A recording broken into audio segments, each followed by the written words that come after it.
Good morning students. आज हम 7वीं कक्षा का पार्ट नंबर 9 ऐसे थे बालकृष्ण भट्ट पढ़ने जा रहे हैं। ये पाठ भारतेंदु युग के प्रमुख निबंधकार, नाटककार और पत्रकार बालकृष्ण भट्ट के विषय में है। इसमें उनके जीवन, शिक्षा और साहित्य सेवाओं का वर्णन किया गया है। बालकृष्ण भट्ट का जन्म 3 जून 1844 को प्रयाग के एक प्रतिष्ठित परिवार में हुआ। उनके पिता का नाम वेनी प्रसाद था, परंतु उनकी माता अधिक पढ़ी लिखी और विदुषी थी, जिसका प्रभाव बालकृष्ण भट्ट के ऊपर भी पड़ा। 10वीं तक स्कूल में पढ़ने के बाद बालकृष्ण भट्ट ने संस्कृत का अध्ययन घर पे ही किया। संस्कृत के अलावा हिंदी, अंग्रेज़ी, उर्दू और फारसी भाषा का भी उन्हें अच्छा ज्ञान था। आरंभ में बालकृष्ण भट्ट ने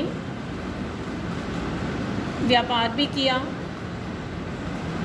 प्रयाग के कार्यस्थ पाठशाला में संस्कृत में का अध्यापन भी किया, परंतु उनका मन किसी में नहीं लगा और भारतेंदु हरिश्चंद्र से प्रभावित होकर उन्होंने अपना सारा जीवन हिंदी साहित्य सेवा में लगा दिया। बालकृष्ण भट्ट ने आँख, नाक, कान, बातचीत जैसे साधारण विषयों पर निबंध लिखे। आत्मनिर्भरता और चारुचरित्र जैसे निबंध उनके बहुत मशहूर थे। उनके निबंधों का संग्रह साहित्य सुमन और भट्ट निबंधावली है। उनके निबंधों की सबसे बड़ी विशेषता ये थी कि वो सुरुचि संपन्न होने के साथ साथ कल्पना की ऊंची उड़ान भी भरते थे और हास्य व्यंग्य से भी भरपूर थे। इन्होंने दमयंती, स्वयंवर, बालकृष्ण, बाल विवाह, चंद्रसेन और रेल का टिकट जैसे मौलिक नाटकों की भी रचना की और इसके साथ साथ ही बंगला और संस्कृत के नाटकों का हिंदी में अनुवाद भी किया, जिनमें से प्रमुख है वेनी साहब, मृच्छकटिक और पद्मावती। इनके नूतन ब्रह्मचारी और 100 अजान की एक सुजान उपन्यास साहित्य के क्षेत्र में एक विशेष स्थान रखते हैं। ये एक सफल पत्रकार भी थे। उन्होंने सन 1993 में प्रयाग में हिंदी वर्धनी नामक सभा की स्थापना की। इन्होंने हिंदी प्रदीप मासिक पत्र का संपादन भी किया।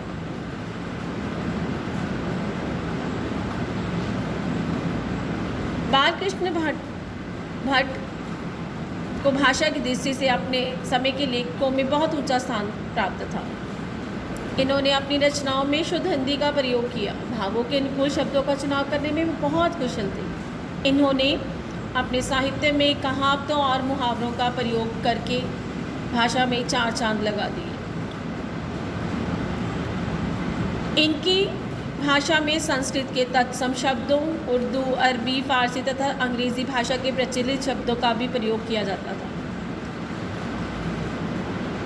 इनकी लेखन शैली उनके निबंध, नाटकों और उपन्यासों में दिखाई गई है। इन्होंने अनेक शैलियों में साहित्य की रचना की, जैसे विचारात्मक शैली,